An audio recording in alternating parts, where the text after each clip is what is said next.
Hi guys, welcome back. I'm in a new spot. I'm in this little reserve area. Got the little American flag back there. It's a beautiful day.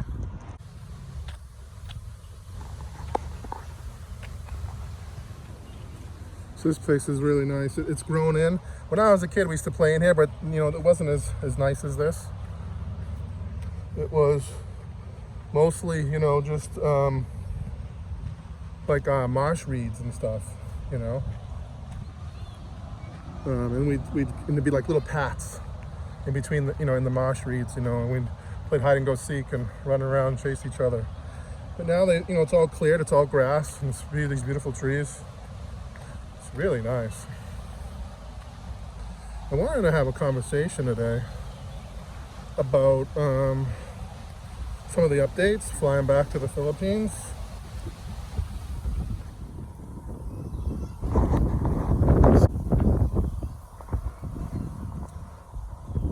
Down by the Mystic River. So there's the Mystic River that you see me before in the last video walking around the footpath. So this is the part of the Mystic River that's just at the entrance of Boston Harbor. So if you look this way, there's a dam, and that separates the salt water from the fresh water, and it regulates the levels of the lake. So I'm gonna go talk over here. We can have a quick conversation. How about Lynn, guys? You guys got to give her a couple of thumbs up. She's been busting her butt, making some really nice videos. She just made an incredible video about a 7.5 hectare farm that's for sale.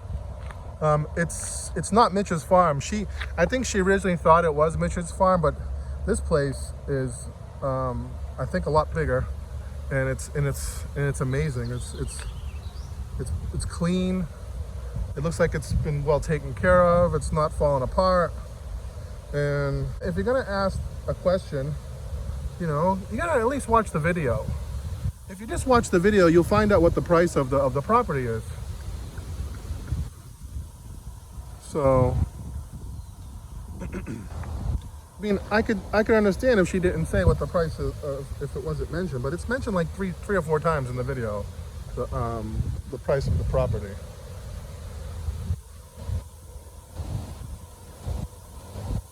So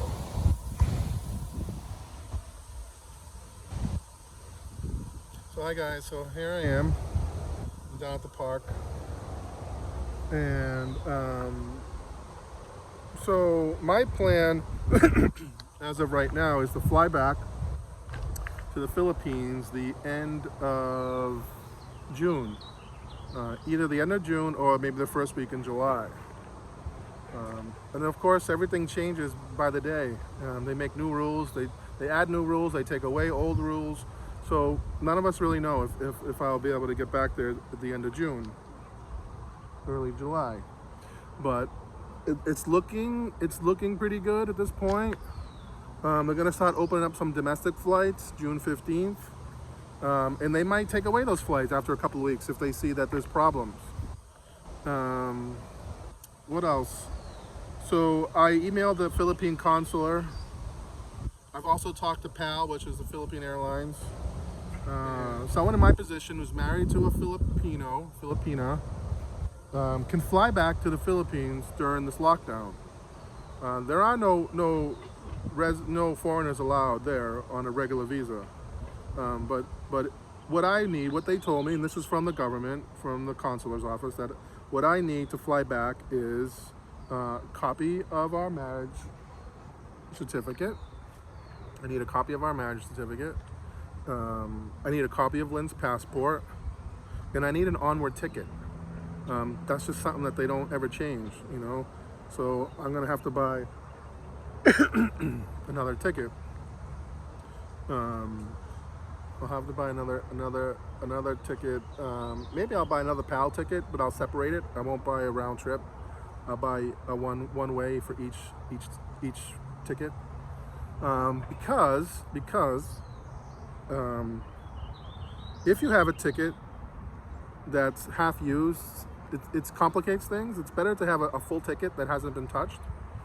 And what happens is they have all these rules that you can extend it for like a year.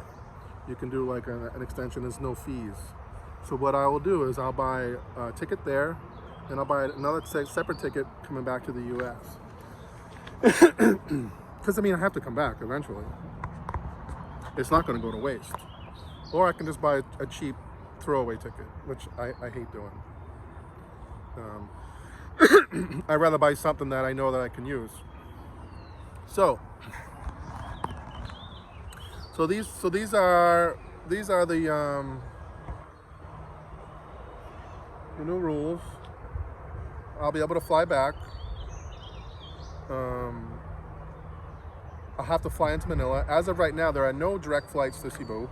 You can fly to Cebu, but you have to go to Manila first. It seems like they're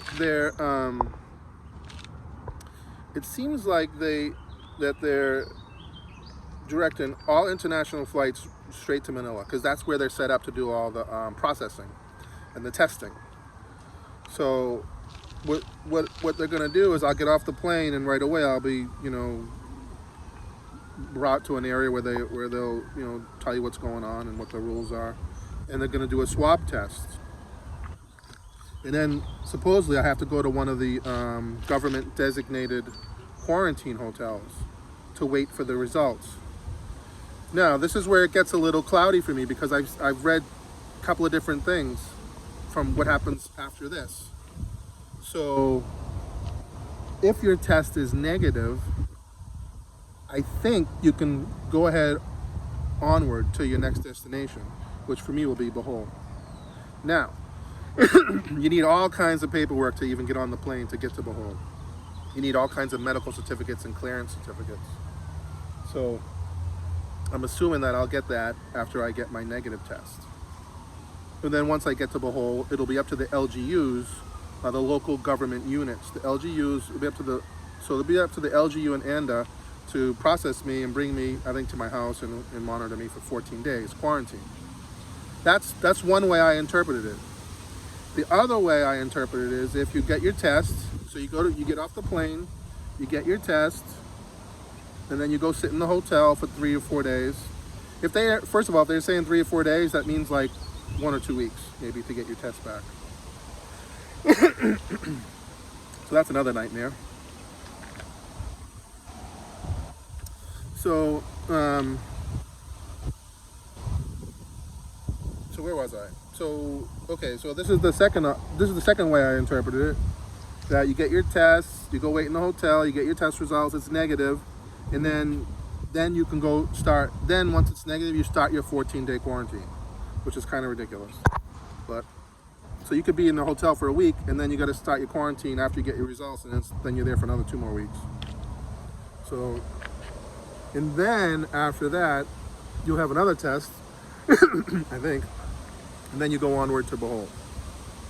Now, if you test positive, forget about it, you're screwed.